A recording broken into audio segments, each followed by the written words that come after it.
Hello, I'm Dr. Max Gomez, inviting you to share some stories of life, stories from New Jersey's Sharing Network. For more than 20 years now, the Sharing Network has been saving lives, and in those 20 years, the mission has remained the same: to encourage organ donation and to secure and transport organs and tissues when they become available. Listen now with me, if you will, to some very appreciative people telling us in their own words how organ donation has saved and enhanced their lives. I've been asked to share my journey of the past 5.5 years with you. A journey, may I say, that I was not prepared for. When I received the call that my daughter Julia, just 10 years old, was involved in a motor vehicle accident and was on her way being airlifted to the nearest trauma center, I found myself driving frantically to the hospital, minimizing the extent of her injuries. My arrival at the hospital only confirmed all those things that I had hoped so hard against. I found myself sitting vigil as I hoped that the organ recovery and transplant process would go well, hoping that recipients would be found and that Julia's life would have purpose. Julia was 10 and donated both kidneys, her liver, heart valves. Her liver actually went to a young girl in Virginia whose name is Danielle, which just happens to be Julia's youngest sister's name. She was 2 months old when she received her liver, and she's just blossomed into a beautiful little girl. So we're very lucky that we got to meet her. That donor mother is hardly alone. Many others have made that fateful decision to share the gift of life with a stranger. This quilt is symbolic of that life-saving decision. It's helped many families through their own healing process. I'm 48 years old and have suffered from diabetes since I was 16. I have always been the world's most optimistic person. Nonetheless, in the back of my mind, there always lingered the thought that diabetes would claim me too. And then in January, the call came. I remember thinking that other than the day I met my wife, this was the best day of my life. My next thought was that it was also the worst day in someone else's life. I was the recipient of a kidney and pancreas transplant. I've done extremely well since the operation. No more dialysis, no more insulin. More important, this operation was more than a repair of damage done by diabetes. My diabetes is cured. For the first time in my adult life, I really believe that I have a normal future. Sometimes I find myself crying, and I'm not sure whether it's out of happiness for me or for sadness for your loss. I've always believed that the spirit of a departed person is kept alive so long as he or she is fondly remembered. Of course, I never knew your loved one, but the memory of his or her life is with me and my family every day.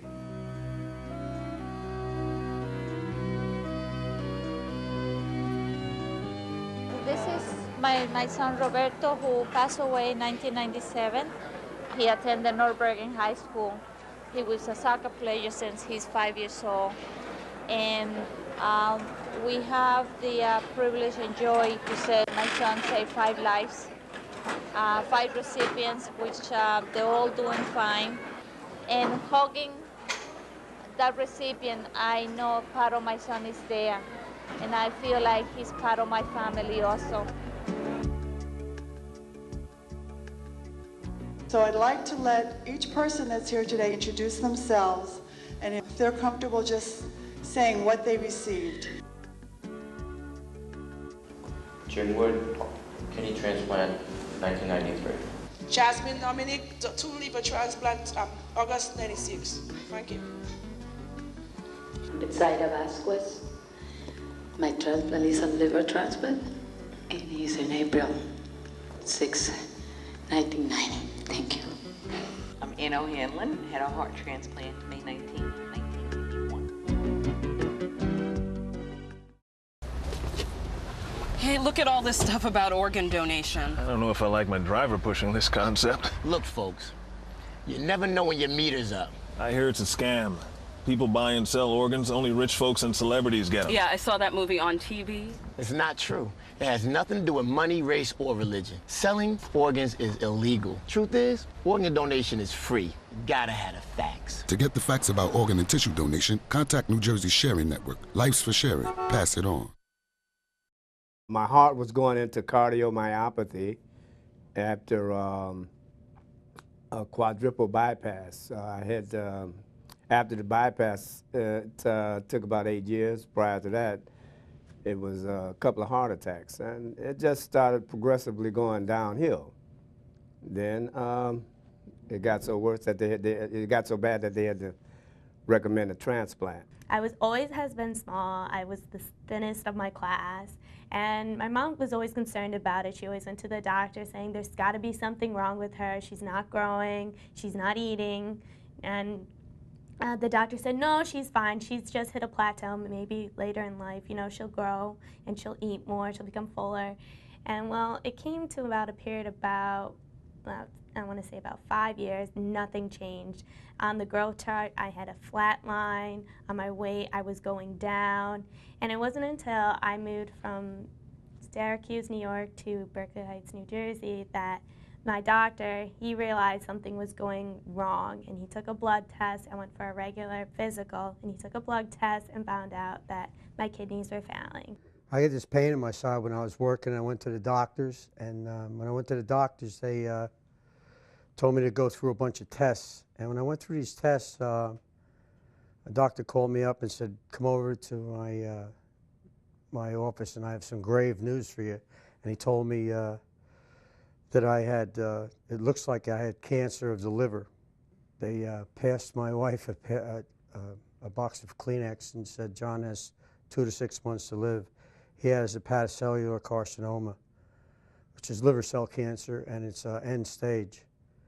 And he said there was a whole bunch of different things that they could do for me, but that it was probably terminal, that these things probably wouldn't work. So this woman, Beverly Ingram, who was a volunteer for the Sharing Network, she called me up, and it was like a month later she called me up, and I was getting my affairs in order. And she said, why don't you try to get a second opinion and maybe go to UMD in Newark. And they took all of the results that I got from the hospital, and Dr. Fisher looked at me and he felt my liver and everything, and he says, well, number one, you're not going to die. We're going to aggressively attack this cancer, and we're going to eventually get you on the waiting list for a liver.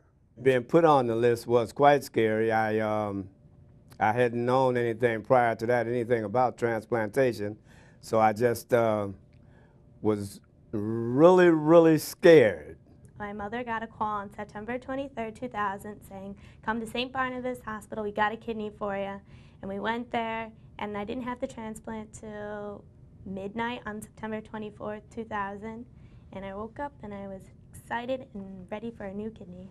6 months later, I got a liver transplant, and I'm lucky to be here. You know, that I went from being terminally ill with cancer to having a new life. And what happened was I never really made the list. I was tentatively put on the list, and behind that, they make you do your dental work and get everything, get all your infections out your mouth and everything. And in the process of that, that's when I got my word that they had a heart at Beth Israel Medical Center. I have the heart of a 33-year-old young lady, and I haven't had the pleasure of meeting my donor family, but I've met many other donor families, and it seems like it's almost like meeting mine. You know, the experience is just so warm and nice, you know. It's very loving. So I get the same experience from someone else's donor family. I think that I've been blessed that I'm here, you know,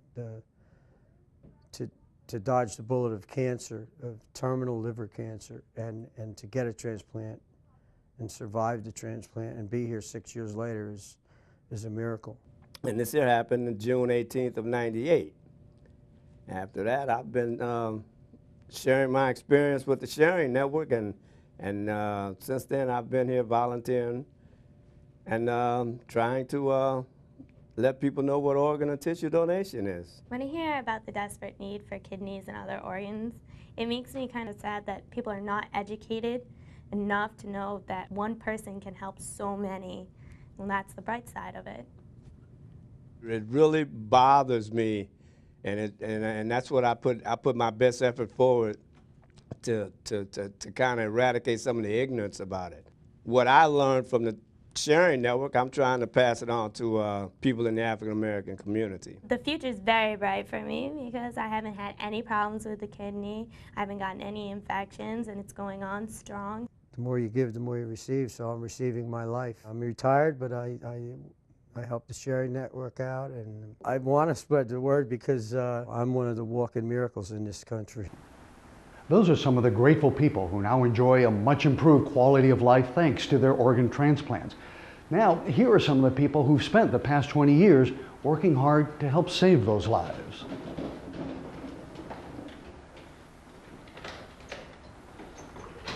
In 1984, Congress met and they created the NOTA, the National Organ Transplant Act. And that act kind of said, we've got to find systems in our country that will allocate organs fairly, encourage donation, and look at outcomes from transplant centers. And it put all those things together, but it also encouraged a new entity. In the past, all organ recovery was kind of done out of hospitals. So in one given geographic area, if you had 5 hospitals that did transplants, there could be 5 different organ recovery programs. Well, back then, what started to evolve were called independent organ procurement organizations. And Dr. Filippone and Dr. Jacobs kind of met with me and a few of the other people who were actually doing the recoveries back then and said, why don't we look into doing this? And I remember taking a ride in a car with a lawyer to Hartford. Do you remember that? No, I don't. Okay. And I remember the lawyer's name, and we were going to meet with Medicare. And this is actually a very interesting story to talk about getting a provider number to be an independent organ procurement agency.